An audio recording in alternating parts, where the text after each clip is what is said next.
Hello everyone, good morning সবাইকে। Welcome to our another new blog. আজকে সকাল সকাল একটা দারুণ রেসিপি নিয়ে চলে এসেছি তোমাদের সামনে। আজকে করব হাঁসের ডিমের পোস্ত। চলো দেখে নিই। তো এখানে পরিমাণ মতো পোস্ত নিয়ে নিয়েছি এবং কিছুটা কাঁচা লঙ্কা নিয়ে নিয়েছি। এটাকে ভালো করে মিক্সিতে ঘুরিয়ে নেব। এবারে কড়াইতে দিয়ে দিলাম তেল। তেলের মধ্যে সামান্য একটু হলুদ দিয়ে দিয়েছি, একটু নুনও দিয়েছি। এবারে ডিমগুলো একটু ভেজে নেব।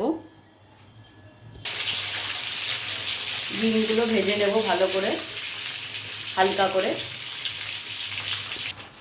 এই দেখো, ডিমগুলো ভালো করে ভেজে নিয়েছি সুন্দর করে।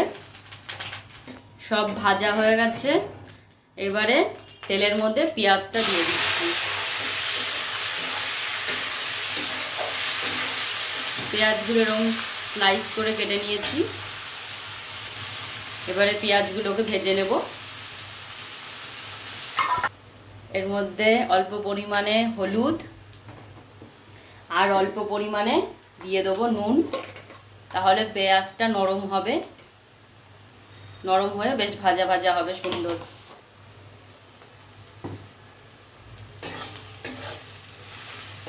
আরও খানিকক্ষণ ভেজে নেব।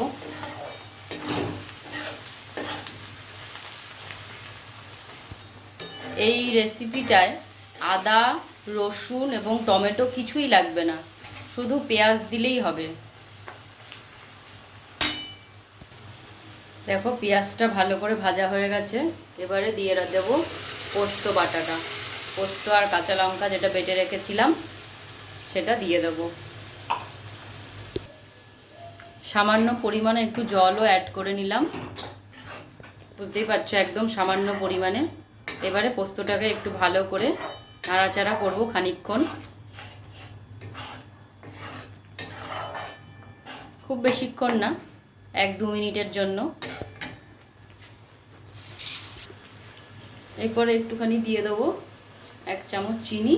এবার তোমরা যদি কেউ চিনিটা স্কিপ করতে চাও করতেই পারো, অসুবিধা নেই।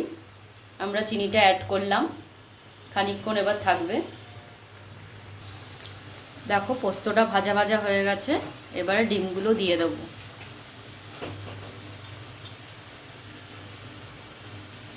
ডিমগুলো দিয়ে ভালো করে নাড়াচাড়া করে নামিয়ে নেব। এই দেখো, রান্না পুরো হয়েই গেছে। এইবারে নামিয়ে নেব। গরম মশলা কিচ্ছু দেওয়ার দরকার নেই, ব্যাস হয়ে গেছে, পুরো রেডি আমাদের ডিম পোস্ত। এবারে নামিয়ে নেব।